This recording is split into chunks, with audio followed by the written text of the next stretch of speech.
Okay, we all good to go? I can get started. Yep, you're good to go, Jim. Okay, sorry everybody. I know we're a few minutes late.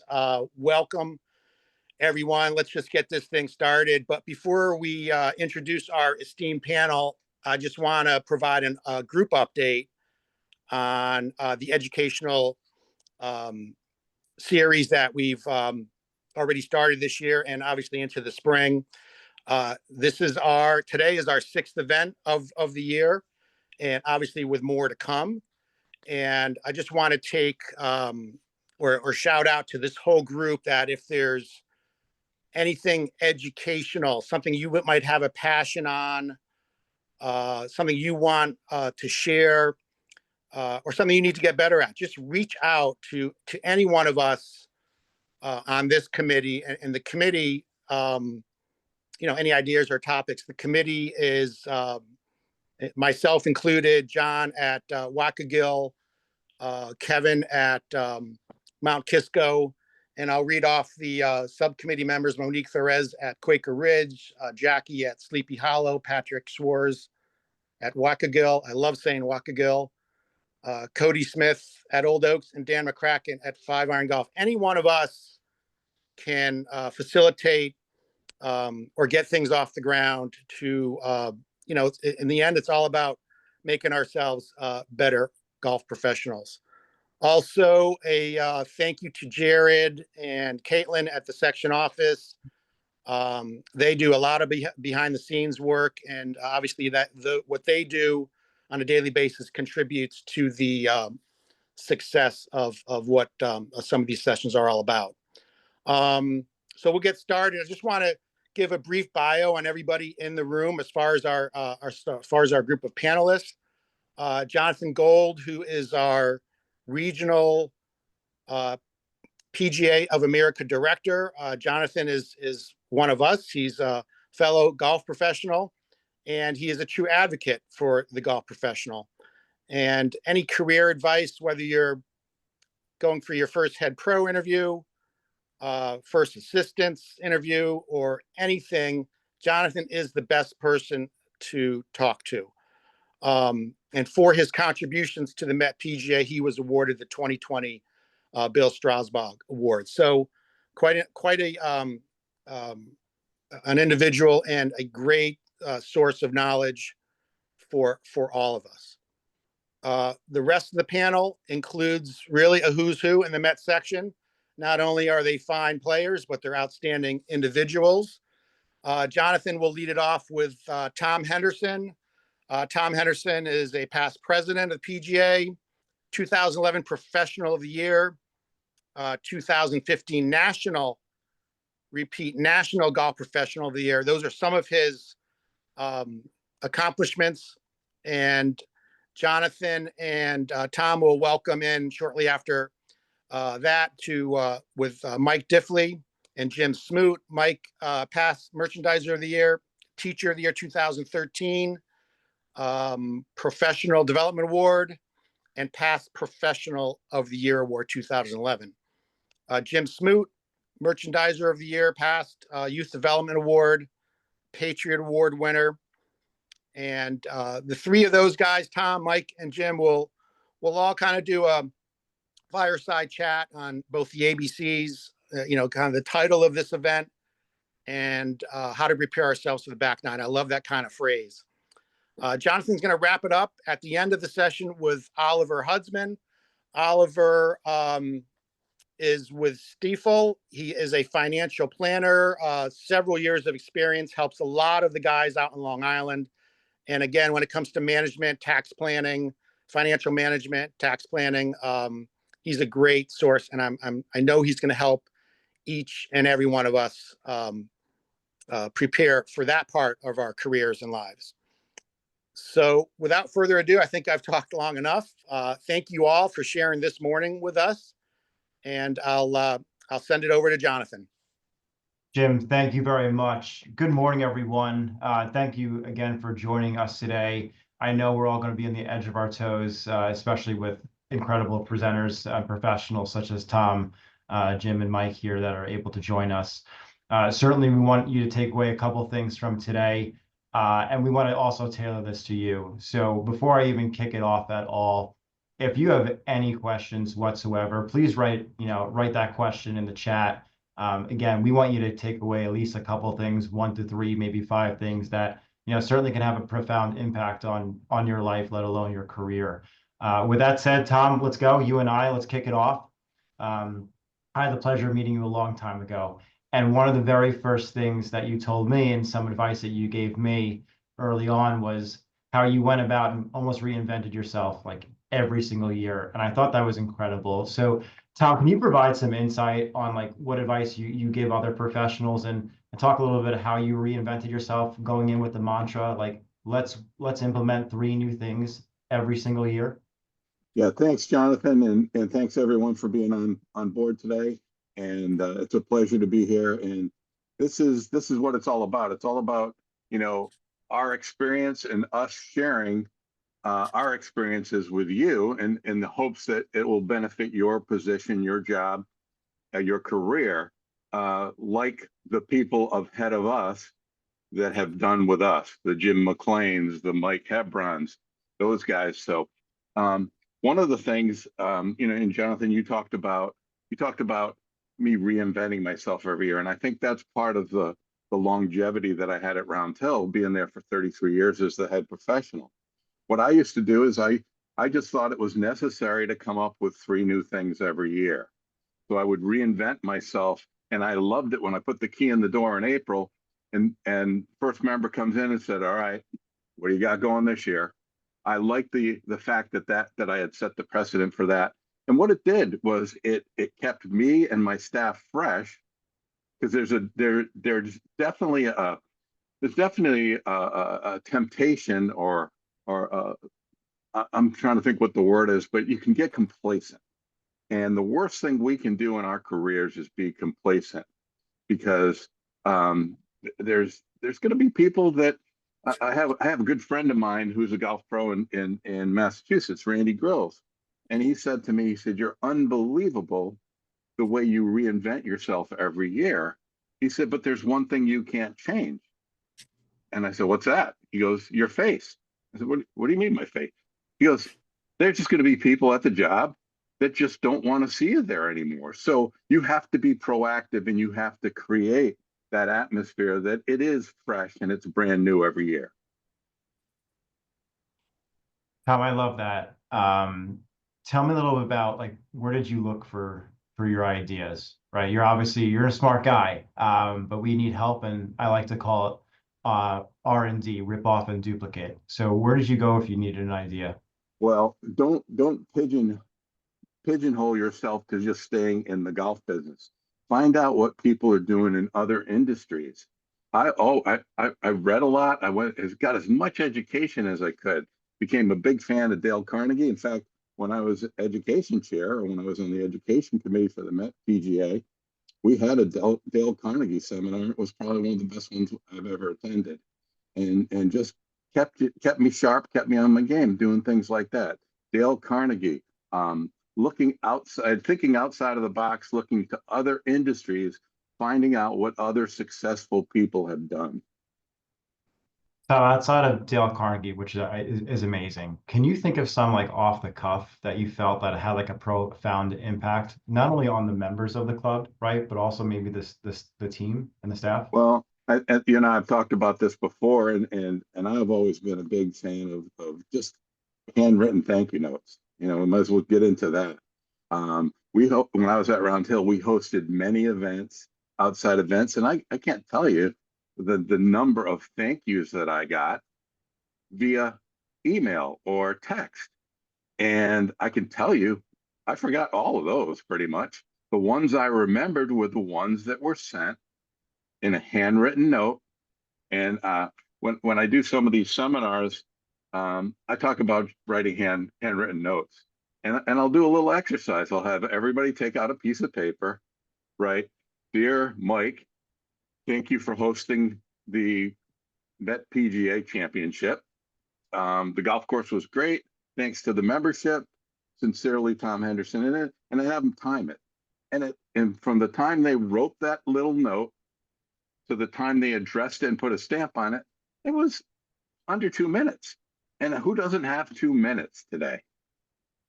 And to leave that lasting impression, no brainer. Yeah, it's well said, Tom. You know, one of the things that I find when I speak with professionals is that they're incredibly humble. They certainly don't take credit where credit's due, and oftentimes that gets missed by your golf chairperson, the club president, the general manager. Tom, how did you go about like advocating for all the new things that were going on at the club? Did you take credit for that? Did you showcase credit or give credit to the team? I think awareness is like the biggest challenge. We do all these great things, and oftentimes at the end of the year, we finish, we pick our head up, and the club just carries on, and no credit's given where credit's due. So, how did you go about advocating not only for yourself but for the team and share awareness on what you did? Yeah, I think the big thing is you have to prove your worth at the club. You can't just sit back on your laurels and let things go by. One of the things that when I was at the club that advocated and this helped, one of the big challenges that we do face is that we have typically at a club, you have a different boss every 2 or 3 years. You have a different golf chair and everybody's different. You know, I might get a golf chair. I might have had a golf chair that said, hey, you know, you need to play and you need to teach more. Well, you do that. And then the next guy comes in. Hey, you're out of the office too much. You need to pay attention to the business, to the tournaments more. So you have to adapt and know your audience. One of the things that I was instrumental in implementing with the help of a couple of great golf chairs that were good friends was that I had a say in who was going to be the next boss. In other words, as the incumbent golf chair was, you know, he had 1 year left, he would ask me, give me 3 people that give me, you know, it all comes back to threes, right? Give me 3 people that you would think would be good to follow me. And so that way we could kind of keep the continuity and kind of have somebody on your side, at least you think on your side, you're going to recommend somebody that is going to advocate for you. So like that, the struggle sometimes, Jonathan, is, you know, everybody's fighting for capital items. You know, you've got tennis, you've got greens, you got golf, and it's kind of hard to fight for what you want and at the same time be a team player. I can tell you one story when we were looking at, and if you've been to Round Hill, you know we've got the same building there that we've had probably since 100 years ago. And finally, we have a capital meeting, and I'm with my golf chair sitting next to my golf chair. The president of the club says to me, Tom, if you have the choice between employee housing and a new golf shop, what would you choose? And I said, I would go with employee housing because you can have the best facility in the world. But if you don't have the people to run the operation, then it's useless. And my golf chair is kicking me under the table. Good friend, he's kind of playfully kicking me under the table. He goes, you should ask for both. And we got out of the meeting. And it was just like, well, he asked me for one, and so I gave it to him. But you get situations like that, and you gotta take advantage of them when you can.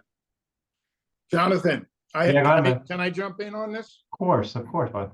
Okay, you know, we're one of the few industries that has a legitimate off season, even though I know many of you are up in New York, Connecticut, listening to this in the cold, teaching at indoor facilities, or your club's indoor facility.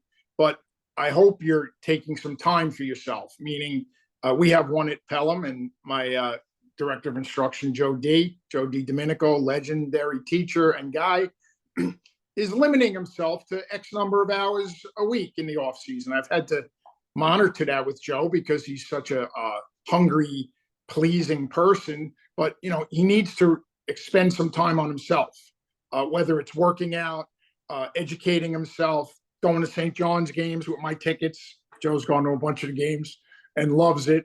All of these things matter, but in the off season, you need to find what your passion is. And if you don't know what it is, it's probably time to find it, whether it be playing, teaching, business, administration, physical, meaning working out, working on speed training. You need to have Tommy had new things he brought every year. Well, you should be doing that for your own personal life too, is trying to grow, be a longer hitter. Okay, everybody on this screen's a senior, except for Jim. He's probably approaching that. Are you a senior player yet, Jim? Oh, yeah. Okay, Oliver's not. He's an AM, and Jonathan's not. But you're going to look for some speed. You're going to look for some conditioning. You're going to look for. I mean, everybody's working on that. Why wouldn't you? Why wouldn't you want your students to think that you were the expert? Now, one of my things through my career is I've tried to make myself an expert at many things, because when the members come to us about golf, they don't need to be quoting magazines and YouTube channels and other pros that we know. They need to be asking you your opinion. You need to become the expert at your club. And each person on my staff is given an area of expertise that they need to show to the membership that they are the man or the woman with that. I think that's huge. A couple of my brothers worked in other industries, and they used to really be jealous of the beginning and end of the season that we had as golf. It's like, kind of like baseball, right? 162 games. It's a long year, but there is a beginning and an end. I know the Yankees and Mets just started spring training last week. When we go back to our jobs in early mid-March, it's spring training. But are you going to work on specific stuff to grow? And if not, you better point to the person on your staff who should be handling that, because everybody should be an expert, and you should be the expert at as many things as possible. And I'll get into that in a little bit when we get going. But, find what your passion is and chase it, because that makes life go better. Believe me. I think that's well said. And I'll take it a step further, is find some things outside of golf that you can kind of escape golf that'll keep you fresh. I'm a musician, and I use that term loosely. I play in a band. I play in a band, Phase 3. Shameless plug for Phase 3 with Brian Kroll, Wendy Kroll, Jeremy McLean, and Keith Hernandez. And we practice every Monday, and we have a ball. And it's a getaway. It's an escape. And that, looking forward to that, having that in my life makes me fresh when I step on the lesson tee. So this is just one nugget for the audience as well. If you just notice how Mike and Tom were talking, we're all drawn to storytelling. It's like literally a human behavior that we have. Someone can get up and present a PowerPoint, and you can be talking to your members, and you can tell them all about what you did. But the second you start telling a story, like Tom, you told the story about staff housing, everyone innately gets drawn closer to the conversation. So Mike and Tom, your points about doing something to recharge yourself in the off season. What are you becoming the Michael Jordan of in your career? What can you tell someone that is going to enhance your brand and all the steps that you move towards is so powerful. And Tom, and just, doing things in the off season, like playing in a band, when you're on the course playing with your members, they're going to resonate with that. They're going to think that's pretty cool. And you're going to strike up that conversation, which is amazing. Which kind of gets me to, Tom, at our core as PGA members and professionals, we play golf, and this is the Met section. So we take that very seriously. And that's part of us being visible. Tom, how did you manage playing golf in your career? And what does being visible mean to you? Yeah, it's kind of a amorphous kind of what's morphed over the years. Like when I got out of college, I was a teaching assistant at Seminole, and we played, 3-4 days a week with the members because that was part of the job. That was great. When I got hired at Round Hill, one of the questions I asked in the interview was, how important is it that your professional plays golf and plays in tournaments? Well, we'd like you to play a lot of golf with us, not necessarily away from the club as much. We'd rather see you play more with the members than away from the club. Now, every place is different. I remember for sure at Quaker Ridge, Rick said, they wanted him to play in everything. They wanted him to play every event. So again, know your audience, know what you're getting into and when you sign up for the program. Tommy, how did you maximize like your visibility while you were at Round Hill? Like, how did you try to like touch every single member and make sure that they knew that you were there? All the while in the back of your mind, right? Like you couldn't be there every single hour of every day as much as you wanted to. Right. Now, I was there a lot, and we kind of talked about this over the years, how things have changed. Where we're talking about work-life balance. We were talking, and Jimmy and I were talking yesterday about that, and it's like that would have been like a foreign language when we started out, and now it's a part of the business. But It was a felony if you yeah, talked about exactly. work-life. Exactly. I know when I speak at seminars and I talk to people that just get their first head professional job, I tell them that's when you have the biggest or the most clout, the most negotiating clout, because they've picked you. And if you want to go to church on Sunday with your family, you better ask for it in year 1, not in year 10. One of the things that I think a lot of professionals make a mistake, head professionals make a mistake in, is I owned my junior program. I didn't farm that out to my assistants. They helped me, but I was the leader of the junior program. And I think that actually attributed to my longevity, because kids that were in my junior clinic eventually became board members, green chair, golf chair, presidents of the club. So when you take ownership of that, it looks, you're interested, you're engaged. It doesn't look like you're just handing it off because it's a pain in the neck. Tommy, tell us a story about like how you treated your members throughout the years, right? We try to be impartial. We obviously have favorites. We have those that, just give us a giant headache, and that's totally natural. How did you treat those ones that are technically like would be like big spenders and like your biggest supporters? Did you do anything that you felt like was above and beyond for them that helped get them in your corner? Yeah, one of the things that I did, and I got this from somebody. I stole it. It wasn't my original idea, but instead of sending Christmas cards, I would send Thanksgiving cards. Thank you for a great season. Thank you to everyone. And if you think about it, ask anybody on this call, how many Thanksgiving cards do you get? How many Christmas cards do you get? Which one is going to stand out more? The Thanksgiving Day cards. Tom, I think you're the person keeping the United States Post Office afloat with all your notes. As opposed to sending the members notes, I would try and play golf with them. If somebody said, if it's a good customer, obviously, if it's a board member or a future board member. I will say this, when I was a young pro, the infamous Tom Joyce was at Glen Oaks. And, I knew Tom pretty well. We were kind of from a similar background. And I interviewed with him once for a teaching job. And basically he said, you should be playing golf with the board members and the future board members. And I kind of laughed at him like, yeah, come on, man, that's politics. But as you go through life and through this club life, you should be doing that. You should be, as Tom said, trying to direct certain people into positions of power at the club. And the way you do that is play golf with them. And people say to the pro sometimes these days, you don't really want to play with me. And the answer is, no, yes, I do. Let's go. How about 9:00 next Saturday?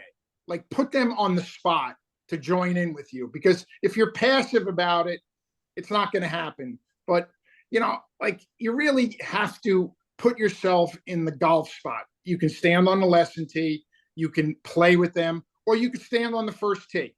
We all run numerous events, and you understand these days all the mechanics of running events with Golf Genius and all this other stuff going on. But really, standing on that first tee, it used to be Saturday and Sunday morning because those were the prime times. I don't think there is a prime time anymore.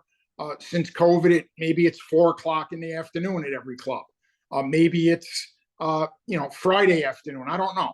But whatever time that is, you should make sure you're out there walking around, saying, hey, walking around the short game area, being on the range, playing. I ride around in the cart twice a day. Tom brought up Rick Versure. Rick Versure was an incredible people person. and a golf pro that didn't know how to fold a shirt. Okay. Rick Vershaw told me at one time that he got in the car twice a day and rode around the course and said hello to every guest. Now, I was like, really? And he's like, yeah, I do that, Diff. And I kind of took that up. And if you ride around and say hi to everybody, just give them a wave. You know, you don't have to stop and talk to everyone, but let them see you. And also, the people that have special guests, you know, there's always going to be a few guys bring their bosses or clients. You take a ride over and you say hello. I mean, the value of that later on is so immeasurable because people think that you care about them. And the fact is that you do care about them. I play in a lot of the events in Florida here up in Port St. Lucie, and the pros say to me, Diffley, you're still working? I'm like, yes, I am still working because I like my job. And they're like, well, aren't you sick of the members? I'm like, sick of the members? I said, those members let me buy a house to live in. Let me educate my children. Let me have a life that I didn't know I could have as a golfer. And it's because of the members. So instead of being resentful to them, be appreciative to them. And the members know that. They can see that. And it's just like one of my brothers said to me, oh, you're so lucky. You don't have any bosses. I'm like, I don't have any bosses. I said, I got 400 bosses. I said, not everybody is of equal power, but everybody gets a hello. Everybody gets an encouraging word. Everybody gets a golf feeling of warmth when they come to the club. Because if you do that, you're going to be successful. You're also going to be happy. I mean, you want to get through the years at the club, but you don't want it to be drudgery. You want to go in and kind of feel good about it. And if everybody's happy to see you and you're kind of happy to see them, and whether you're goofing on them behind the scenes, there's always going to be some people you're going to do that to, because the back room of every pro shop is like a little area where everybody's allowed to mouth off. I allow that in the fall. I don't allow it in the spring. No bitching in the spring. You know, not allowed. You get to the end of the season, everybody can vent for a few minutes because, you know, we've all been beaten down a little bit. But, you know, if you don't really love this business, you probably should be doing something else, because this is, you know, it's not that easy, but we're kind of lucky to have it too.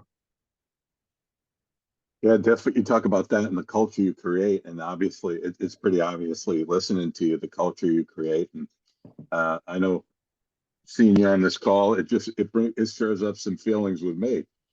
But what I will say, your culture is not only created, it's not only you, it's your staff. And what I did is I made it a point every year. We had 3 staff events. We did a Fisher's Island trip, playing golf with the staff before the Monday before Memorial Day. Got everybody ready to go. In the middle of the year, right after 4th of July, we did a trip to Block Island, which was no golf. Everybody looked, you know, everybody put these dates on their calendar. And at the end of the year, I would do a staff dinner in New York City. And being a Nike staff member, I had Nike bucks, and I gave everybody Nike bucks to spend. So we'd have dinner, nice staff dinner, thank everybody for a great year, and give them some money to spend at Nike Town. And that culture that we created, that atmosphere, you could see it. I mean, you couldn't hide from it. Smoothie, what do you do? What do you do with your Number one, I want to go to work for Hendy if I get these trips and dinner. Yeah, really? Yeah. Block Island. What is Block Island in the How do you summer? pluck, Really? how do you pluck fishers out We of go to dinner? City Island Yeah. in the Bronx. Right? We go into balls at Turtle Cove. That's where we go. And you Yeah, know what, Diff? It's one of those things, Diff. The minute you put the key in the door in April, you know, Yeah, I'm are just the in trips awe ready? listening. Yeah. I'm in awe listening to these two talk. You know, they just kind of mesmerize me a little bit. Yeah, we are all in this business because we love what we do. I mean, if you're not to this point, get out, because we're the luckiest people in the world. You know, the membership becomes your extended family, and should be to some point. You have to treat them as such and care about them. And once they know you care, you know what? They kind of get on your side a little bit. You have to pinpoint your godfather or your rabbi, whoever that is, that person at the club that has some influence and some respect from the board and from the rest of the membership, that you can always rely upon to bounce some things off and, you know, ask some questions of and get some feedback on things you're doing. Yeah, stay relevant, stay new, we do something new. We do one thing a year. I can't handle three like Tommy, but we try to do one thing every year. We don't want to overwhelm it. But I got in the habit, I think, as Tommy has, is you gain some credit when you're there for a little bit of time with your board, and you're able to then direct them as who's your next chairman and who should be involved. And you kind of get these guys involved because you know that they're in the best interest of the club and yourself, you know, along the way a little bit, and get them on your side. It's a great life. I mean, it is what you make of it, and you invest as much time in it as you like. What do you got, Diff? Yeah, I mean, one of the things I spend the winter listening to a lot of podcasts these days. You know, even though I'm outside the age group of the podcast world, it's all kinds of stuff, business stuff, politics, sports. And one of the phrases that I learned this past year that I've been, you know, it's been very effective for me. And it really, I brought it up to a couple of people and I never thought of that phrase, but it's called your own personal kitchen cabinet.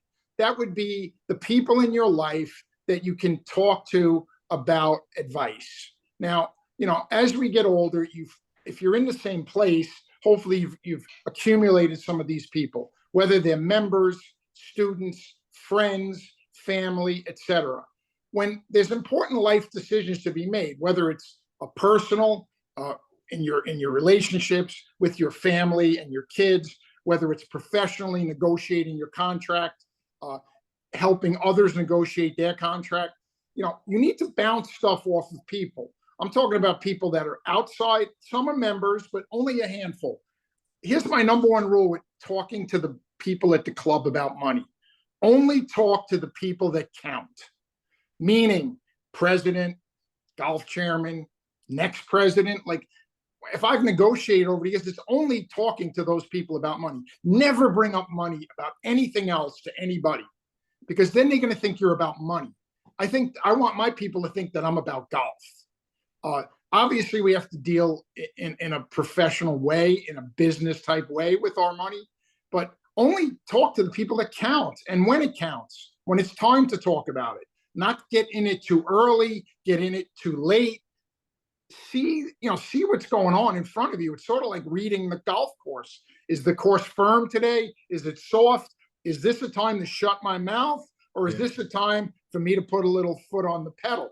Because having that kitchen cabinet, which is family, friends, members, professionals. I mean, Oliver's coworker and maybe his boss, I know it's his boss, has been in my kitchen cabinet for 30 years.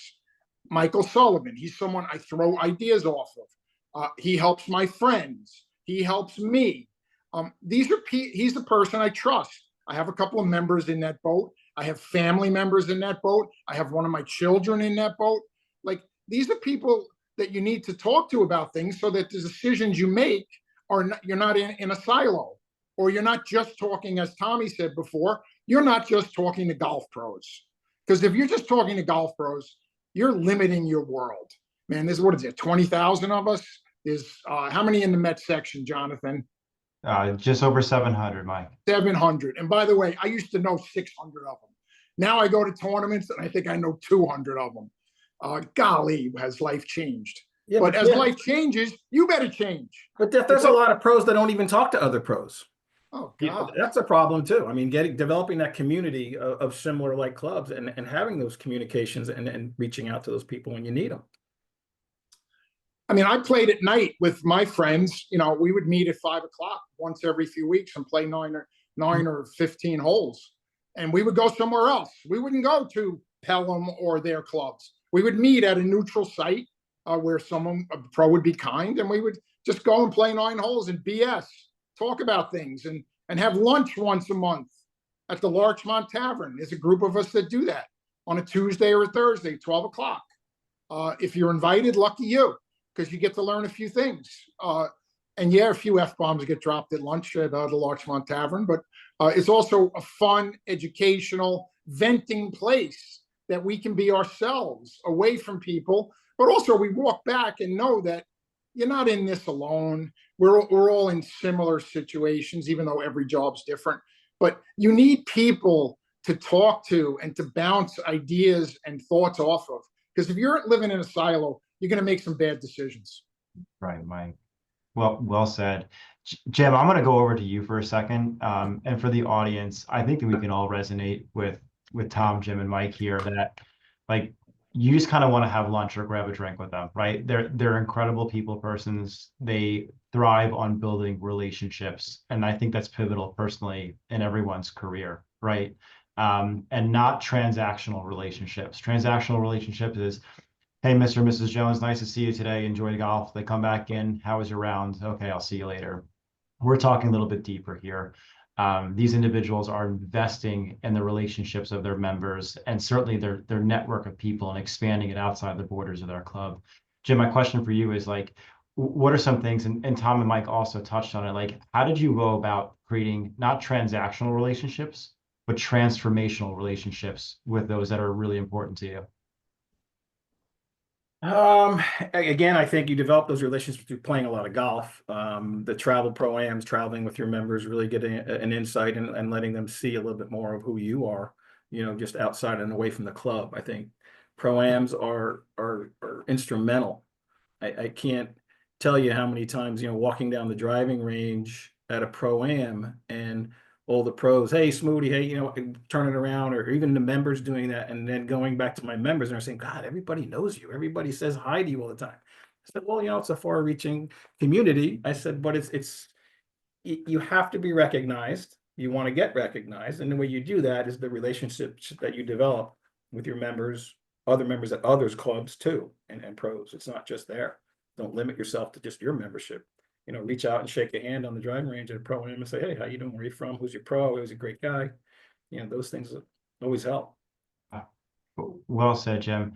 Tom, I want to go back to you, and certainly guys feel free to chime in, right? There's like such a balance of playing golf with your members and the perceived like, hey, why is my pro not on property today? Like, how did you go about like just training your membership to understand like your value as a golf professional is playing golf, right? Whether it's at the club, hopefully, or it could be away from the club. How did you train them to say like, hey, that's okay. We're proud of our professional who's out there playing and not kind of chained to the counter of the golf shop or feels like they can't leave the lesson tee. Yeah, it's if you get out there, like try to play. A lot of us would fall into the pitfall of playing with the same group all the time, and that can really backfire. So you want to make sure that you play with different groups. And a lot of times when you're out there playing, they see you play and they go, wow, are you playing in any events? They might ask you. And so you kind of create that, but they don't need, a lot of times they don't even know if you can play unless you're out there with them, right? They know you can teach, they know you can run a tournament, but you got to get out there and play with them. And then they realize, wow, yeah, our guy's pretty good, and boy, I learned a lot, and getting out to play with members too. You create lessons. I mean, it was a tough sell with my assistants. A lot of times was like, oh, if I go out on the golf course and I play, I'm 4 hours. That's 4 hours of lessons I'm giving them. That's so short-sighted. You get out there and you play with a group, especially a new group, and that's potentially 3 more clients, 3 more students that you have in the long run. So not playing because you don't want to take away from your lessons at the moment is really short-sighted. Jonathan, the playing away business, take it from me. I played away a lot in my career. I have always used the phrase, I am representing Pelham Country Club when I'm away from the club. Whether I am teaching, attending seminars, playing in tournaments, playing in pro-ams, playing with members in pro-ams, I am representing the club. And they love that. I have the club's name on my bag. I wear the club logo on my shirt. I have a big mouth. Everybody I play good sometimes, and that matters. I must say, the club doesn't want you away all the time if you stink, okay? But if you're pretty good, they want to see you play. It used to be they'd see your name in the paper. Obviously, we can't find the scores anymore unless you know what websites to go to. It's become very difficult. But still, the members kind of love that you play. My members love that I still compete. And I kind of, push a lot of the guys, say, hey, man, I'm still trying to do it. So should you. Let's go. Like it's motivation, having goals, right? Getting yourself out there to become a better player, to play in more events, to play with different people, to go to places you haven't gone to. One of the thrills of golf is going to all these great places in our area and playing in the events. So representing the club is really a key line, and it's so true when you're not there, because that's exactly what you're doing. I'm not going to the beach. I'm not sitting by the pool. I'm going to play in a golf tournament as a golf professional, representing my club. Bottom line. Well said, Diff. Jim, anything there? And then I'm going to throw it back to Tom before we kind of switch our segment. Not really much more than that. Again, it's representing your club and everything that you do in every facet of your life. In the community, on the golf course, tournaments, traveling, even when you're down here in Florida, just yucking it up with the guys. There's always people around that you have to be wary of. Number one, just make sure people are always watching. They know who you are. They're checking you out, but just be friendly with people, man. Just go out there and just be their friends. We use some of the phrases, our business is their pleasure, so they're there to have fun. They're not there to beat you up and be cutthroat. They're there to smile and have fun. And, if you're in there and you're cranky one day and you're having a bad day, they don't want to be around that. So you always got to put your face on, leave your baggage at the front gate. Like I tell everybody, walk through those gates and just have a blast. No politics, no crankiness, no nothing. Just have fun. That's why we're here. Love it, Jim. I think half of our audience right now just got a no bitching in the spring sign made by Sign by the Seas after Diff's comment, and they're going to put it in the back room. That was awesome. Tom, before we switch gears here, this was really geared toward like presenting yourself, right? Is there anything that we haven't covered that you feel is important for everyone to kind of know and use as a takeaway as we approach the season, and not only for this season, for the rest of their career? Right. Well, a couple things, and I think you got to plan for the future. We've got some veterans here on this panel here, and I remember talking to Bobby Hines as I was getting older, and I said, Bobby, talking about retirement and what we would do in retirement and how much money you needed in retirement. So I'm setting you up here, Oliver, but it's I made sure before the club had a 401k. I made sure that I invested and planned for the future. IRA, SEP IRA, now there's Roth IRA. I think for the young people on this call, one of the great things Seth Waugh did was got this deferred compensation through.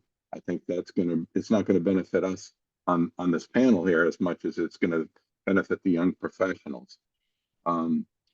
And I think I would leave this conversation with, don't be afraid to pivot. In fact, a lot of times you need to pivot. You can't just stay in your lane. You gotta be able to pivot. At this stage in my career, I retired 5 years ago. It's kind of crazy, but I'm the director of instruction at Smith Richardson with Bob Bigonette. And it's like rebirth to just teach. I'm fresh, and I talk to my fellow professionals, and they're saying, well, what's it like just teaching? And it's amazing when you've done everything before on your job, and then you can just focus on teaching. Number one, how creative you are, and how you actually have control of your hours. So I kind of reinvented myself. I don't like to say reinvented here, because I always loved teaching. That's one of the reasons why I got into the business.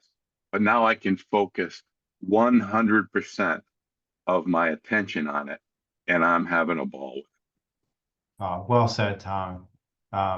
Really good to hear. I'm going to circle back on that, I think, with our conversation with Mike and Jim. But we're going to pivot now to something that we did back in 2013. Mike was gracious enough to host a seminar back then. We actually called it Sunsetting Your Career. This is a little bit different because I guess, Mike, I think you would agree, sunsetting really means like the last couple of years. And retirement starts well before that. Like you have to position yourself for success in your retirement in the later chapters of your life and your career much sooner. So we'll talk about the back nine in your career right now. Besides old, Mike and Jim, how does it make you feel? I don't feel Jonathan, I don't use that word. yeah, No, bad word. it's funny. A lot of you guys, some of you know that like I tend to be a little heavy on the mental side of golf. And it's not because I'm intellectual, it's because I've taken an interest in it. And we all know how powerful it can be. It also has that value in life. There's something called ageism. Ageism is walking around telling everybody how old you are, how shitty you feel, how you're near the end, and yeah, that's great. That's great if that's what you want to be. I don't want to be that. How about like talking about what I'm going to do next, what I'm going to do next year, next month, next week, the next couple of hours. I'm leaving this seminar and I'm going to go practice my golf today. So feeling old is a choice. It's just like feeling crabby. It's kind of a choice, it's a choice you make. I'm fighting it, as I say to my friends. I'm going down swinging. I'm going to go down someday. We all do. We all retire. We all die. But I'm going down swinging. I'm not going down sitting on my ass complaining because your joints hurt anyway. They're going to hurt sitting down. I'm going to quote my mother, who worked in the dry cleaners in a family business till she was in her mid-60s, and on her feet 10 hours a day, said, Michael, your feet hurt whether you're sitting down, standing up and working, or doing whatever you want. So you might as well do what you want. And I kind of feel that way. So yeah, I don't like that word old, Jonathan. I'm going to hold that against you. Also, old is relative. Who thinks that 65 is old anymore? I live in Jupiter in the winter. 65 is not old down here, man. These people are running around like it's crazy. Now if you're shoveling snow in New York in 20 degrees and afraid to fall on your ass on the ice, and praise God, I don't have to do that anymore. But I got brothers up there who have to do it. I feel bad. So it's all about attitude. Listen, I know I have a big attitude, whether it's good or bad. I'm going to use it, and I'm going to let it help. I'm going to let it help me. Talk about self-destruction when we're all coaches of golf here. How many players are self-destructive, right? Like incredible amount of players. People are self-destructive in their life too, in their careers, in their life. And believe me, we all have problems, all have personal problems, family problems, job problems, but it's not what happens to you. It's how you deal with it. That's what life's about. Can I sign up for the Diff podcast? What is it, $20 a month? I just want to listen. Listen, man, my son covers podcasts, right? He's an equity analyst, and we talked about it. You can't make any money doing podcasts, I can listen to myself talk without going online every day. So I'm good. Oh, you guys are amazing. Hey, so a question came through the chat, and we're going to get this right off the bat anyway. One of the biggest hurdles a professional can overcome is having that conversation. I get it. It's totally daunting. Jim and Mike, in your honest opinion, when is the best time for a professional to have that honest conversation with their club about the next chapter in their life? And it might not be them being, or you being the head professional where you currently are. When do you have that question, and how did you go about it? I think it's an easy question to have. As long as you're confident in your ability, I think it shows that you're in for the long haul. I'm going to retire here. I'm here for the long haul, and we need to make sure that everybody's comfortable on the way out. I would sit down every 3 years on my renegotiation of contract and bring this to their attention that we need to address this. We're getting closer. What are we going to do? I think that, just to clarify, I think us old timers, Diff, I know you don't like that word, but we didn't have the 401. Seniors. We didn't have the 401k and the retirement stuff, so we kind of fended for ourselves. So those conversations needed to be had with our rabbis and godfathers and people on the board to make sure that, it was done properly and everybody was happy as long as you're there for that long haul, I think that you can have it whenever you'd like. You know, when we finally came up to, hey, you know, we're getting close. And then I got to the one president that said, you know, I'm just tired of everybody kicking the can down the curb. You know, let's just go ahead and button this thing up. What's the number? What do we have to do? And then you sit down and have these open conversations. One thing we did miss, Tommy, was the GRP. That's a home run for retirement too. Oh, yeah. You know, not just a deferred comp. That GRP is, I mean, again, we only got it at the end of it, but you start that early enough, that's a nice number right there. As it comes to talking about your future or the end, I would say, you know, we're all going to have a last chapter at the club, whether it be, you know, last year, last couple of years. And I think if you want to be part of writing that chapter, you should instigate the conversation. Again, I talked before about having a kitchen cabinet, having friends and mentors and guides in my financial life, also in my personal life. I went to the club in my mid-50s and said, listen, I'd like to draw up a plan to stay here the rest of my career. And obviously, who did I go to? I went to a president that was good. That was a good friend of mine. I went to the golf chairman was a good friend of mine at the time. I knew these were the right people to talk to. So what I did was I put together a document, a 10-year plan. It listed 5 as the head professional and then 5 as sort of like a emeritus hanging on, but getting a small stipend and having a place to stay and teach. I had it all ready to go, and I showed it to my oldest child, who's pretty smart, and I put it in front of him, and he says, Dad, this looks great, but why don't you put in a little thing at the bottom asking if you could push it back. After every year, you could decide whether you wanted to go into effect or not. That would be called, that type of a contract would be called an evergreen contract. It just rolls over, right? So as I got to be like 55, 56, 57, I pushed it back a couple of times. And a couple of my friends who were in my kitchen cabinet started laughing at me, saying, what are you going to do? You're going to push this back forever? And I basically sat down with one of the board members, and he said, listen, I see your piece. And what I do, by the way, every year, I make sure that that document goes to the board at the beginning of the season and say, this is how we're going to deal with Mike Diffley. This is how he's going to exit Pelham Country Club.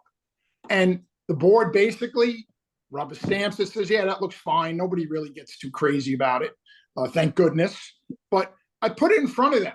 Now, have I sent this document to many of my peers and friends? Yes, I have. Have a bunch of them used it in versions of it? Yes, they have. Did I get it from somebody else? Yes, I did.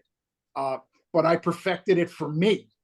And what I did was I read the tea leaves at the club, who to speak to, the timing of it. And also, by the way, if I was doing a shitty job, it's not a contract, by the way. I think we all know we don't have binding contracts. We are at-will employees. That means they can fire you. So it's not a contract. It's an agreement, meaning it's something we don't listen. The pros don't like talking about money with the board. You know, it makes you feel like, you know, maybe you're being greedy or this or that. And talking about money is not necessarily that comfortable. But if you need to talk about it at times. And when you put it on a piece of paper in a document, it kind of takes some it becomes real. And I've had no problems with this as it's gone on. And yes, I'm in the last couple of years of phase 1. And I'm glad about it. I came to the acknowledgement that it is time for me to keep going for a couple more, and then it'll be time to just slow up a little bit. Not retire. I don't like that word. I don't think golf pros need to retire if you like what you're doing. I mean, hopefully I'm sitting in a chair at 80 giving golf advice and getting paid, I hope. But that's how I dealt with it, Jonathan. And by the way, it's a good model. It's a good model. I'll see you later. I'll see you tonight. Wait, what time are you home? Mine, Jonathan, was a little bit different. I went to the club 2 years prior and said, listen, I'm not going to be the professional here forever. I'd like to plan on moving on, retiring. Like Jeff, you hate to use the word, but that was the reality. In a couple of years, and I did it because I ran for national office, I ran for secretary, and I wanted to run guilt free. And they said, well, you know, why are you bringing this up? I said, well, seen a lot of guys run for office. In 2 years, I'm going to run for office. And a lot of guys run for office and the club says, go ahead and do it. We support you all the way. And then you do it and they're like, what are we paying this guy all this money for? He's never here. So I wanted to be, I had the good fortune of being proactive on that, where I could plan my exit. And the way it turned out for me, I was very fortunate. They gave me everything I asked for those 2 years and made me an honorary member, the first honorary member at the club. So it was just, I couldn't have had it any better. But I was very fortunate that I was in a position where I could be proactive. A lot of us in this business sometimes wait till it's too late, where you don't have that proactive status. Tom, that's really well said. And Mike and Jim said this as well, for the audience. You have to control your narrative. Don't let someone else control your future and your specifically like what the last chapter is in your career. It's not fair to you. Myself, and as you all know, Jeff Voorhees, our executive director, we get a glimpse behind the curtain from time to time. We work with boards and committees on these types of things. The hardest lift for us is educating that committee that when we proactively address and advocate for a retirement package, if that conversation wasn't had years in advance, it's really hard for them to kind of get all the funds together to have an adequate retirement. So you have to do yourself a favor, as Mike and Jim and Tom mentioned, like you have to give yourself a runway to make sure the club is prepared to take care of you the way they want to. They want to celebrate you on the back nine of your career. They absolutely do. You just have to have that conversation, as Mike mentioned before, with those that you trust and have a voice at your club. With that said, Mike, Jim, Tom, like what are some things that like you did in this conversation that you're like, wow, like that was really smart? And then if you could do something differently, what would that have been? Go ahead, Smoothie. Hey, like we said, once we crafted up the plan, I wish I'd asked for more money because they just gave me the exact number that I asked for. I'm like, damn, I should have asked for more. But that was kind of the number that was being thrown around from everybody that was kind of putting these plans together at the time. But again, it's if the right people are in the room, things are going to happen properly. Like Mike said, reading the tea leaves, know who's in your camp at the time and who's got the power at the club and when to really go for the juggle on that and get this thing written up. You can get in there with the wrong people and it's going to be a shitstorm. But I think if you know the right people are in the room, which I did at the time, and I said, look, here's my opportunity. I want a 5-year deal, 3 as head pro, 2 as ambassador kind of consultant. I said, it's just the way to go with the membership on the end and a nice number that they paid me out over those years. So it wasn't a big burden on the club and everybody was happy with it. And it wasn't thrown on the last board to all of a sudden find some money and do something with. So having those conversations with the right people, I mean, that's it. It's the right people. I would say putting it in writing was huge. I have a 1-page form. Sort of looks like if I got a 1-page resume, I kind of like that over 2- and 3-page resumes. I want 1 page. It's very clear on what I wanted and what I was going to do for the club. I kind of stated what I would be doing for the club exactly. As time went on. But I wouldn't do anything different there because I think I had the perfect timing and the perfect people in place. Would I have asked for more money? In hindsight, yes. But I decided early in the middle of my career that I was going to play the long game. The long game was I was going to have a long career and not be too greedy. Living in Westchester and Long Island and Connecticut is not cheap. I was fairly conservative, even though I had a life-disrupting event in my late 40s, a divorce, in case you don't know what that is. And that's financially catastrophe. But I did recover because I was conservative and I was listening to people and I didn't wear it on my sleeve. As Smoothie said, I went through the gates, man. Yeah, I don't think 5% of the members knew I was divorced. I was getting divorced. I had 2 kids and it was not easy. It was terrible. I wouldn't recommend it to anybody, but it happened to be good for me. But the fact that if you're looking to make a lot of money and you're looking to think the club owes you and cash in at the end, you are wrong. You're going to get bounced on your ass. And you are going to be told that you took a job as a golf pro. You didn't go to Wall Street. You didn't run you didn't run a corporation. And if you think you're going to be making the same kind of money they're making, you're mistaken. And you know what? They're correct. If anybody listening to this or watching this got in the golf business to get rich, you're an idiot. So you should have gotten the golf business to do what you love, to make a decent living in some of the best places in the world, which are the metropolitan area. And hopefully the members respect that you need to make a good living. But otherwise, I mean, you're barking up the wrong tree. That's what I would say. One of the things, Jonathan, that I was fortunate when I got the job at Round Hill a long time ago is we had a condition in my terms of employment that if I stayed at the club 25 years or more, whether I left on my own or they got rid of me, I would be on the club's medical insurance policy for life. So that was huge. And that's paying dividends right now. One of the things, Jonathan, that I've seen over the years is I've seen well-respected professionals that whether it's planned or not, they retire. And I see the club scrambling, passing the hat, if you will, to try to make it right. And it's almost embarrassing. So I think you, in your position, when you go in and you negotiate a new job or looking to hire a new professional, I think you've done a great job making sure that the exit strategy is in place when the person is hired. I think that's huge. Thanks, Tom, for that. And like to circle back, when the professional is proactive and has that conversation well in advance, that is much easier to negotiate. It should be a great retirement for that person. The club doesn't have to do it. To Mike's point, that nothing is holding the club accountable for that. But you have to be proactive there, guys. Somewhere along the line, you have to, like everyone at some point will think, is this place going to be my forever home?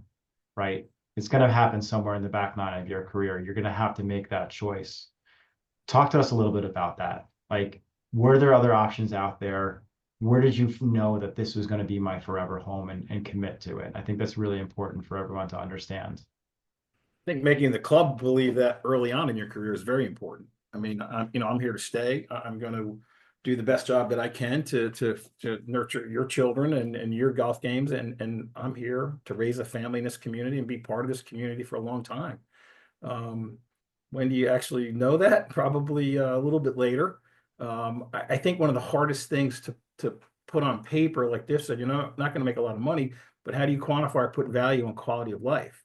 So I think clubs offer different qualities of life, which is hard to put on paper. But once you feel like you're comfortable and you like the people you're dealing with day in and day out, I mean, like I said, I'm fortunate, Diff, Hendy, we're very fortunate. The clubs, our personalities matched with these members, and we made a long career out of it. But I think that, that's what's important. Once you know you're there, it's special.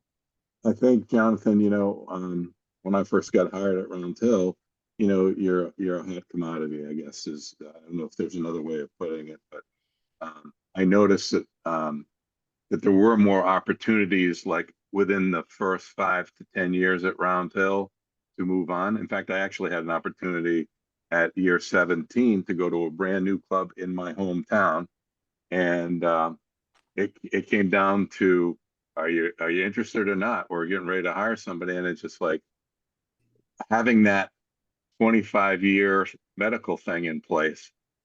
It was like, all right, do I want to go take a chance and start at year 1, or do I want to continue on 17 because I'm only 8 years away from the medical? That was a factor, but I think if you can tell pretty quick I would say within 5 years if this is a place that you want to be for the rest of your career, and it was pretty clear cut for me. Like I said, there's no doubt there was some temptations to to do something different, especially if you were having a bad day or something like that. But you know, obvious calm minds overcome and went out. So As far as my case, when I got to Pelham, it was pretty run down. Club is, 1908. Nothing had been changed. It was swampy, and the clubhouse was falling apart. And but I saw it was a place that I could grow. I also saw it was a place that I could be me. They let me be me, which was huge to me. As Jim said before, quality of life. I live in Lower Westchester. I love Lower Westchester. I raised my kids there. I still live there. I love the place. I don't live in the town of the club. Not that it's not an incredible town, because it is, but I don't think you should live in the same town as the members, personally. I watched a few of my friends jump to job and ended up in incredible places, but I also watched the disruption of their life. The disruption of moving from Long Island to Westchester to Florida to Connecticut, uprooting their families, uprooting their life, trying to let the new club know how hard they work and get the respect of a new group of people. And again, for some people, that's a great way to go. For me, I just remember every time I got to a new milestone, when it was 5 years, I said, geez, the longest I ever been at one place. Now it's 37 mind-blowing years at Pelham, which is, who could imagine that? Were there opportunities? Just a few. You need to listen when someone wants to talk to you, but you don't need to open up a Pandora's box of a lot of things. Because to be honest, if you like the people and you like the place, it's pretty hard to beat that. I didn't think there was a number you could write down on a piece of paper that would make me want to change my life, or at least that number wasn't coming from inside the golf business to change my life. So I wasn't going to take the chance, because I liked my situation and I liked the people I was dealing with. So that's really what it's about. And again, what's better? Would certain people trade their spot for mine now? Maybe, and maybe not. But as you're going through it, you have to make those decisions when the time of it happens. And you need to weigh them. Also, you need to talk to other people about it. You need to talk to your kitchen cabinet, your friends, your family, not just be in that silo. And because I like to say, I can't eat prestige. It's not edible. Golf that goes a long way. There's a lot of, you go to hire some of these interns and assistants, and they only want to work at a famous club. I'm like, really? Like, how about learning how to do the job instead of being one of 15 assistants at a big club with a name? How about learning how to make a living? I try to make a living. My assistants make a living. It's not just about, wearing the logo on the shirt. That matters. I'm proud of my place, incredibly proud. I'm proud of what we became, as much as walking into something that was there already. I love the growth of growing with the club all these years. I thought that was awesome. That's awesome. It's like, if you were to look back at your younger self, not calling you old Mike, but your junior self, what advice would you give yourself? Everything has changed so much since you started your first year as head golf professional to where it is now. Even the way that you have work-life balance, and that's a huge buzzword that came up past COVID, all that stuff, and how you treat your staff, and how you make sure you take care of them as well. All these things have just changed over the years. Looking back, what would you have done differently, and what advice would you have given yourself? Well, Jonathan, I'll start it out. I gotta be honest with you. I don't think I'd done anything differently. I got out of school, I got out of college. I was able to land a job as an assistant at Seminole Golf Club for Jerry Pittman. And one of the things Jerry said to me, and it always stuck with me, is he said, Tom, he said, if you want to end up at a good club, then work at good clubs. It's hard to cross over. And so I decided early on, looked at the landscape, decided what I wanted to do, and stuck with it, and almost put blinders on. I was so determined and so focused on that. So I think focus goes a long way, but you have to formulate that plan earlier than later. Yeah, I agree. I think that, you know, the way we were brought up and the way we learned the business was you go to work, you know, sun up to sundown, 6, 7 days a week. I mean, that's kind of the way we were brainwashed and brought into the business. You know, I wasn't going to say his name, but God, Billy Mitchell, you know, April 1 to November 1, your ass was his. He owned you and you were there every day, all day. Yeah, I have some regrets probably with the time I neglected some of my family. But other than that, I wouldn't change anything I did. I love what I've done. I've worked for some amazing people. I've met a lot of amazing people along the way and members, and I just love it. I don't know what I'm going to do, but it's going to be a tough one, but I love it. You know, the work-life balance thing has certainly come into all of our lives in the last bunch of years specifically. The phrase wasn't coined, but it was there before. When you're young and ambitious and trying to start your career, I don't know, you guys know anybody that works 40 hours a week that's doing well? Because I don't. You know, you have to work your ass off to become good at something. You know, did I hit balls every Monday and play in every tournament for probably too many years? I probably go a little, certainly have toned it down slightly over the years, but you have to follow your passions. You have to follow what you think is your strengths.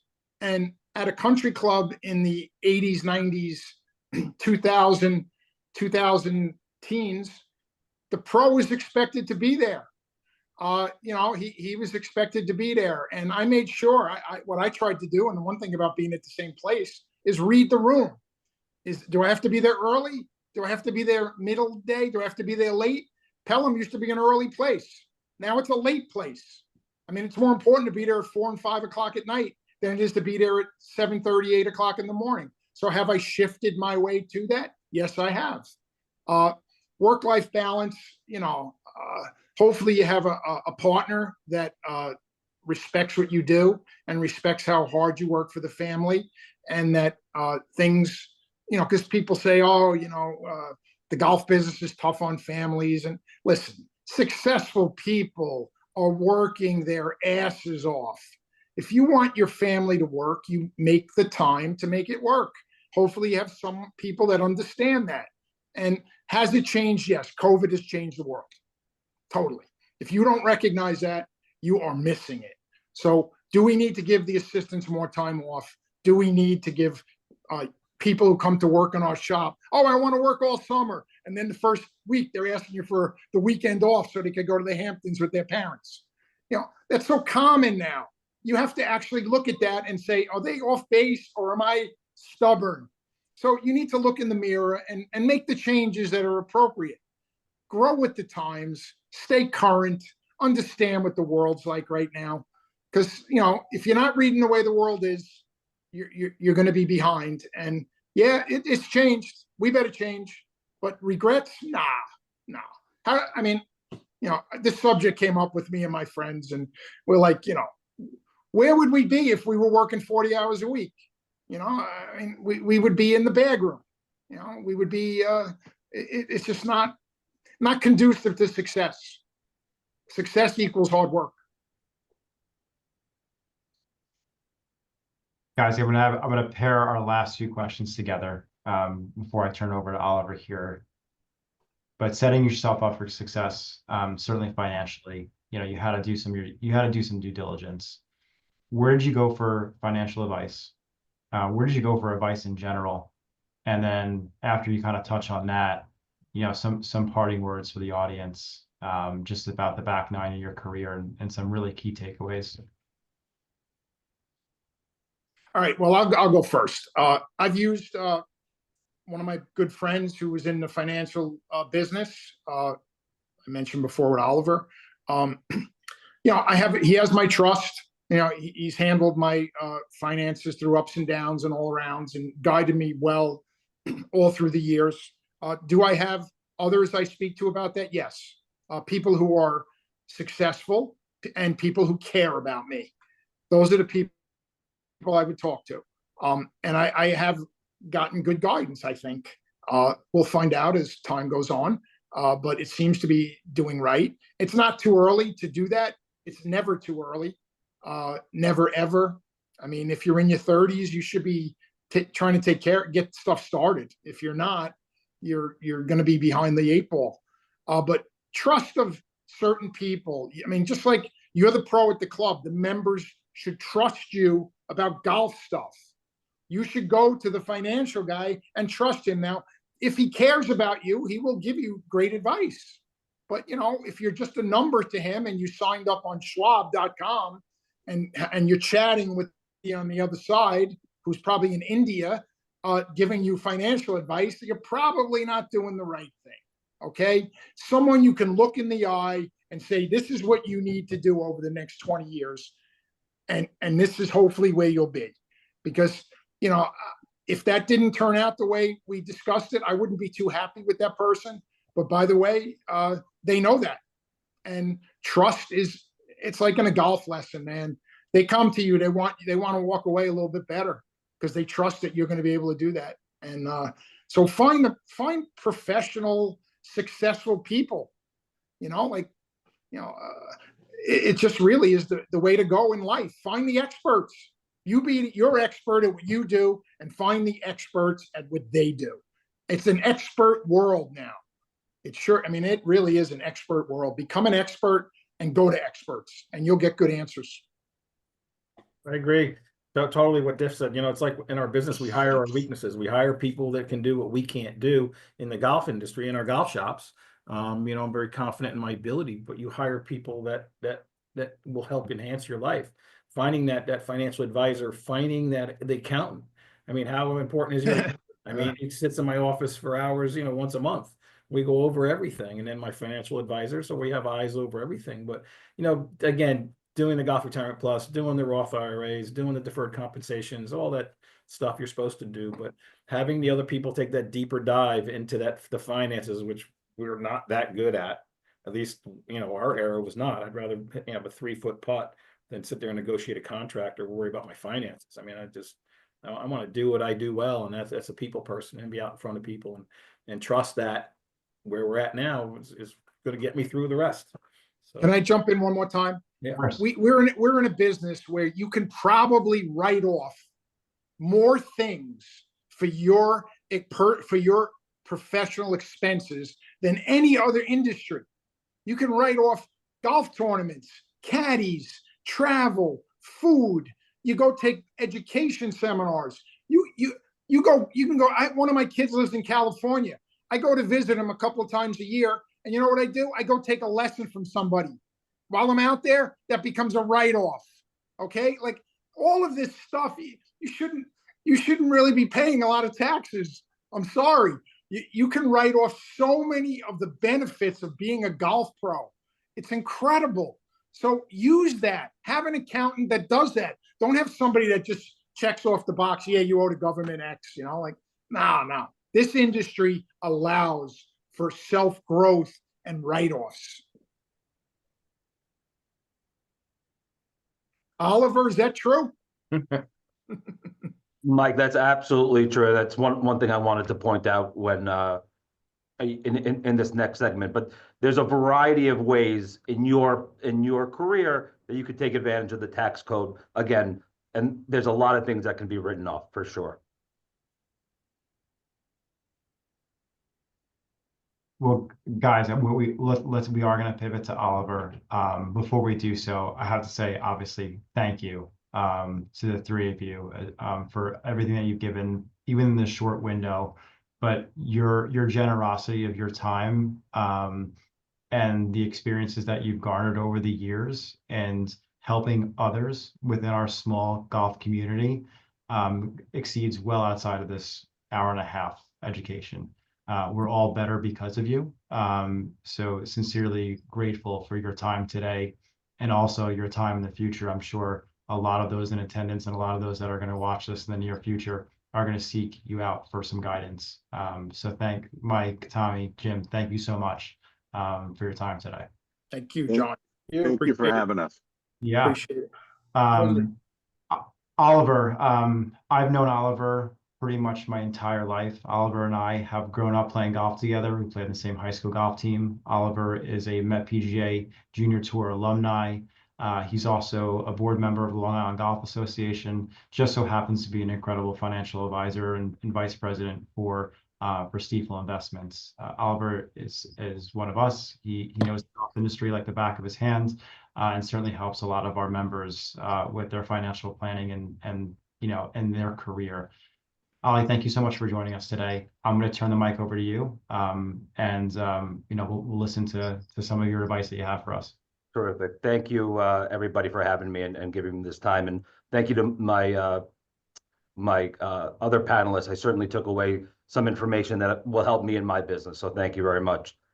I just want to share my screen because I want to make sure everybody on this call can take away something that will help them, in their life. So let me go. Where are we here? Hold on. Share screen. Can everybody see that? Yes. Okay, excellent. Yep. So like I said, I wanted to cover some things that everybody can take away from this call. So, for people on the call in their 20s and 30s, the big things that I would focus on first. Number one, career development. My fellow panelists mentioned that very much on this call. You will make more money in your career and advancing your career much more than any investment will make for you. So certainly focus career development, number one. Number two would be employer benefits that are available to you. Jim mentioned that when they were getting started, there was no 401k offered through the club or the deferred comp or the retirement plus or things like this. And I think it's incredibly important as you start in your career to focus on those things. So whatever's available to you from the club should be reviewed on an annual basis and taking advantage of those opportunities. We touched on a little bit the idea of an IRA or Roth IRA for younger professionals. As you get started, the power of a Roth IRA is significantly higher. The idea of putting money in after tax into a retirement account, and that money grows tax-free and will be used tax-free in retirement. Super powerful, something I certainly recommend taking advantage of. Probably the most important thing as you get started is creating an emergency fund. The idea of having some liquidity in the bank, God forbid something happens, you get hurt, you're not able to teach for a month or two, having the ability to have a side account that you can draw on, certainly very, very important. And lastly, for that age band in the 20s and 30s, the idea of getting life insurance. I'm a big believer in term life insurance, the idea of being as cost effective as possible. And as you start building a family, it becomes incredibly important to have those protections in place. Moving on, for people in their 40s and 50s on this call, at this point, hopefully you've started to accumulate some assets. The idea of looking at how your assets are invested, right? How they're allocated. Perhaps looking at disability insurance, right? The idea, again, should something happen to you, how will you and your family be able to pay the monthly bills? Should you have children, the idea of obviously starting college savings, business planning, right? Mike mentioned the idea of, or the thought of, there's so many ways to take advantage of the tax code as a PGA professional. And part of that is business planning. And that's something I think is incredibly valuable and can save a significant amount of money over a person's lifetime. Lastly, in that kind of age band, the idea of estate planning, right? Again, what ifs? What if something were to happen to me? How would my family pay for things? Where do I want my money going? How do I want my money being used when I'm gone? those kind of conversations should start to happen, in that age band in your 40s and 50s.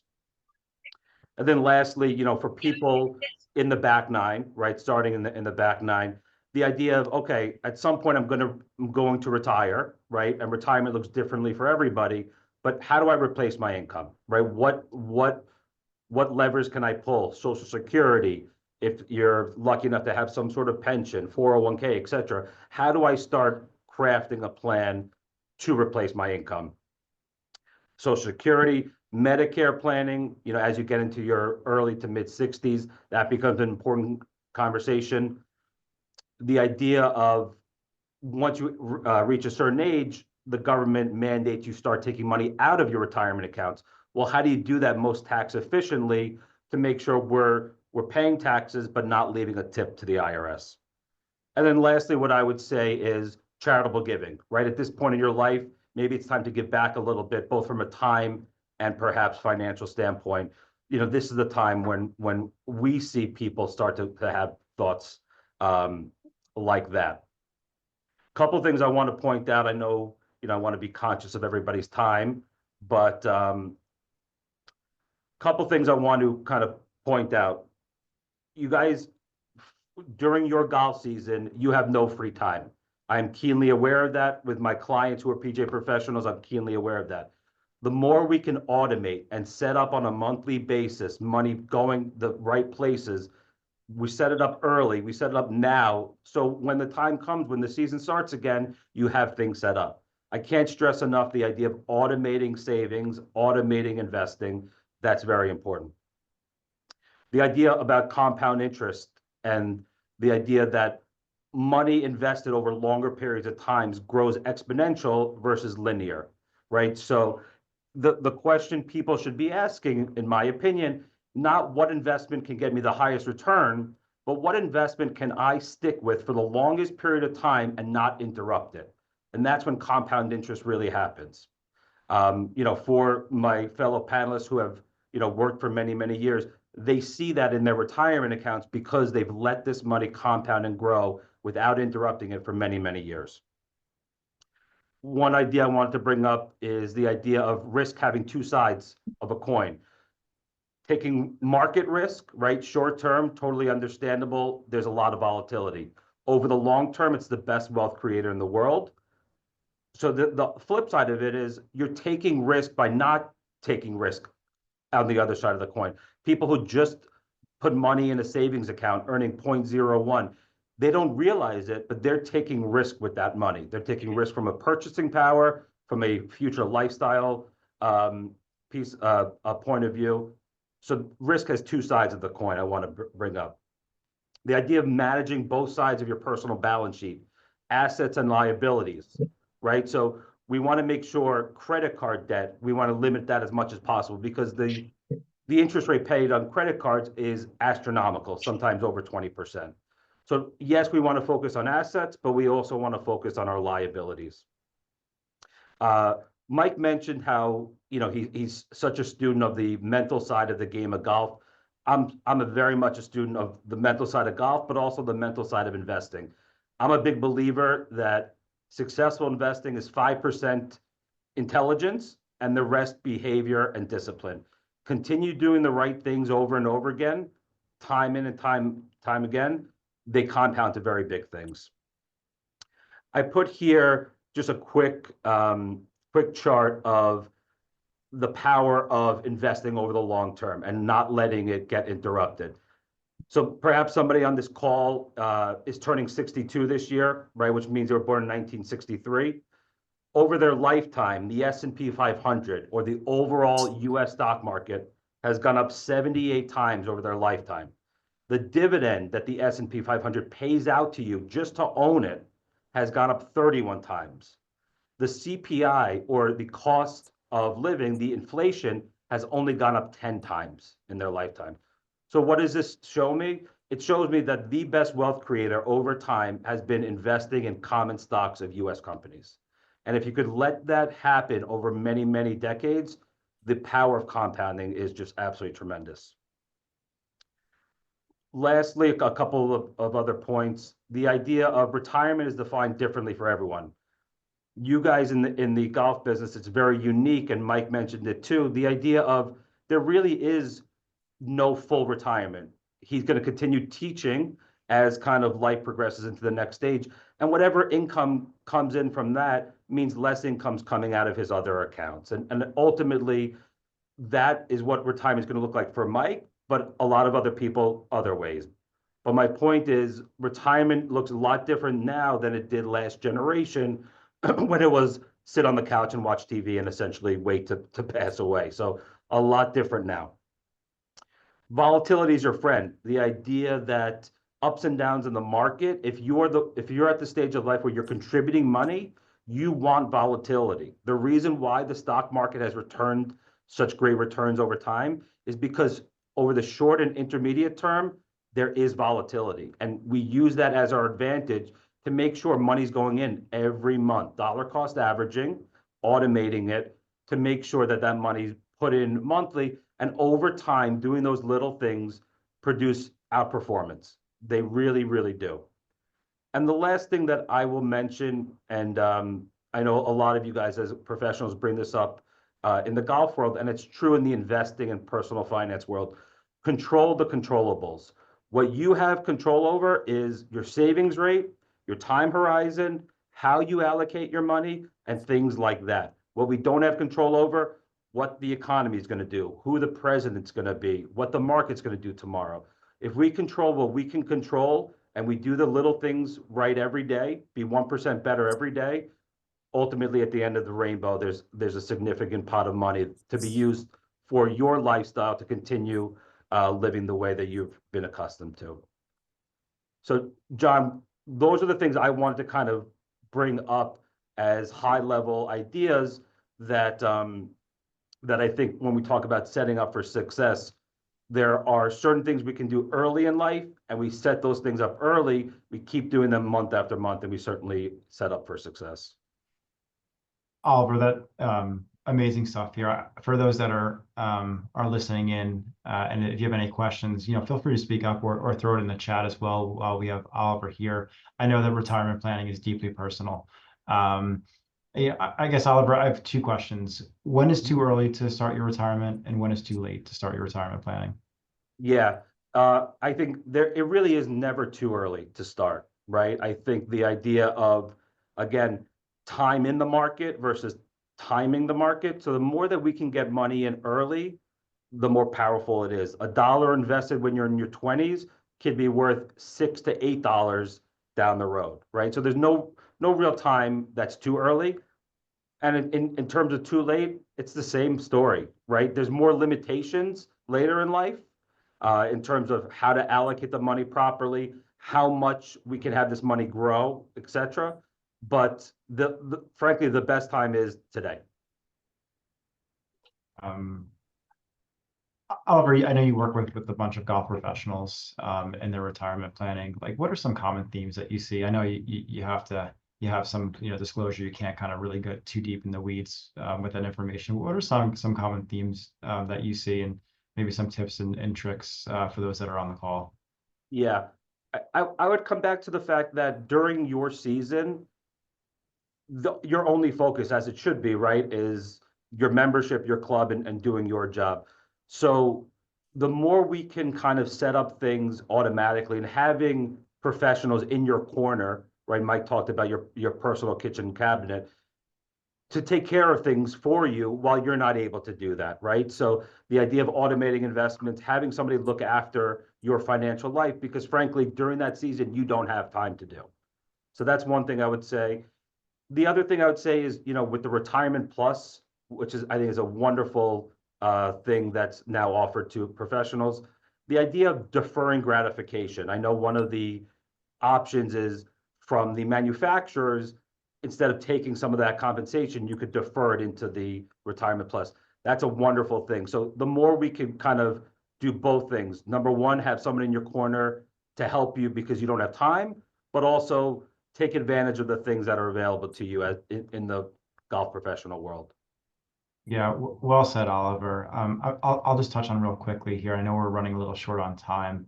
often in conversation with professionals, there's common themes that are coming up as far as like deferred compensation and our professionals' agreements with clubs. Essentially, what that means, if you fulfill your contract, there's like a nest egg at the end of it, depending on the terms of the contract. Not everyone has it, but some do. There's other vehicles, while you get that that nest egg, that the club can actually invest for you, that would be like tax deferred. One of those would be, if you have children, would be a 529 savings account. That's popular. A little bit of maybe, Oliver, about like tax deferred and deferring compensation to other vehicles. Is it like life insurance, annuities? Like what does all that stuff look like for our professionals? Yeah, so you know, with life insurance, I'm a big believer in term insurance, which means basically you have life insurance for a certain time period. Let's say it's 20 or 30 years. That's much more cost effective for you rather than buying permanent insurance that is with you your entire life. Okay. I believe insurance should be used for insurance, not as an investment. So, you know, insurance is the cheapest today. It only gets more expensive as we all get older, right? So I would say the earlier we can get involved with some sort of term insurance policy, and perhaps it's something that the club offers as well, one of those benefits that it's so important to take advantage of and to make sure that you're looking through this. 529s, the idea again, just like a retirement account, that money grows tax deferred, and if used for education, it's tax free, right? So the more that we could kind of really maximize investing and minimize kind of that tax drag, ultimately we're setting ourselves up for a really nice back nine of our career and our lives. Annuities, there's a place for them. For some people, the idea of handing off money to an insurance company for a stream of income guaranteed for life. They're not for everybody. They're not for every situation, but they are a tool that can be used for a large amount of people, I'd say. Yeah, thanks, Oliver. All right, got two questions coming in here. The first one's from Wendy. She makes a great point. Our assistants, in fact, anyone that's really teaching, and our income can fluctuate. But for those that are the younger assistant golf professionals, that they may not make a large salary, and the majority of their income is through teaching. You know, what would your advice be for them? Yeah, I would say there has to be a balance. There has to be a balance between living for today and enjoying today, and obviously deferring gratification for the future. So for those young professionals who are just getting started and their incomes, you know, mainly based on teaching, the idea of Roth IRA is so powerful. Again, it does not have to be large sums of money, but the more we could automate $50, $100 a week or a month, whatever that looks like, that's going to be the most powerful thing a young professional can do, is saving money in a Roth IRA above and beyond what's available through, you know, the employer. And that kind of goes hand in hand with Rob's question here, which is like, what are some really small ways to get started? An assistant that just probably is just out of college or just getting into the profession, small ways for them to start thinking about it and investing. Yeah, exactly. So going back to the idea of, you know, whatever financial institution you decide to work with, putting some sort of monthly contribution or weekly contribution that comes out of your checking account that you don't feel. Because we all know human nature being what it is, when we see money in a bank account, we tend to spend it, right? So the more that we could kind of automate and get that thing going out of your checking into a designated investment account, the better. Again, I would not be so concerned with how much, but just getting the ball started with the habit of deferring gratification. Yeah. I'm sorry, John, one other thing I'd mention too. There are some interesting companies like Acorns that essentially rounds up, when you use your credit card, it rounds up your purchase and to the nearest dollar and uses that difference and puts that into an account for you. Again, little ways for people who are just starting to ultimately start to accumulate some wealth. Well said, Ollie. We'll wait a second or two here for questions, but I think you covered a lot of really great stuff for us today. And before I'll turn it over to Jim to take us home here, are anything that we haven't, or I haven't asked you or you didn't cover that you feel is important for everyone to know? The one thing I would say, John, is, be your own advocate. And I think the thing that you could kind of take away from this whole panel is no one's going to advocate more for yourself than you are. And the more you can do that, both from your career side and your personal finance side, the better off you're going to be. Well said. Oliver, thank you so much for your time. Thank today. you. And we'll see you out there in the fairways as you often find yourself. So Absolutely right. Thank you for having me. yeah. Jim, I'll turn it over to you. Okay, thank you guys. And on behalf of the 100+ individuals, professionals that were in the room, really appreciate your time. And on behalf of the entire Met section, thank you for tuning in. Jim Smoot, Mike Diffley, Tom Henderson, Oliver, great job, everybody. Jonathan, you knocked it out of the park. Really appreciate your time. Your knowledge is second to none. And thank you all. Enjoy the rest of the winter, and we'll see you out on the golf course soon.